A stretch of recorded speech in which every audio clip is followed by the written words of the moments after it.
நவகிரகத்துல சூரிய பகவான் தான் அதிபதி. அதுக்கு அடுத்தது சந்திர பகவான். சந்திரன் முடிஞ்ச செவ்வாய். செவ்வாய் அதுக்கு அடுத்தது புதன். புதனுக்கு அடுத்தது குரு பகவான். குருவுக்கு அடுத்தது சுக்கிரன். சுக்கிரனுக்கு அடுத்தது சனி பகவான். சனி பகவானுக்கு அடுத்தது ராகு.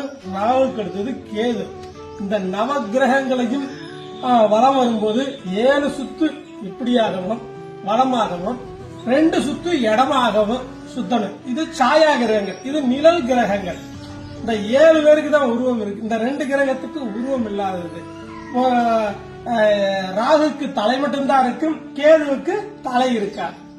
இது மட்டும்தான் இருக்கும். இந்த நவகிரகங்களை சனி பகவான் மட்டும்தான் தர்மவான். அவரு எந்த பலன் கொடுக்கறதா இருந்தாலும் சரி, நல்லதாகட்டும் கெட்டதாகட்டும், எது கொடுக்கறதா இருந்தாலும் அவரு சிறப்பா செய்வார். கண்டிப்பா சிறப்பா செய்வார். ஏன்னு கேட்டீங்கன்னா, நல்லது செஞ்சா நல்லது, கெட்டது செஞ்சா கெட்டது.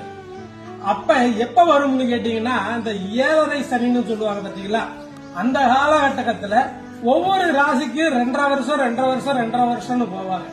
அப்ப அந்த காலகட்டத்துல யாரு என்ன பலன் செய்தார்களோ அந்த பலனுக்கேற்ப பலனை கொடுப்பார். இவருடைய குருநாதர் யாருன்னு கேட்டீங்கன்னா காலபைரவர், மகா காலபைரவர்.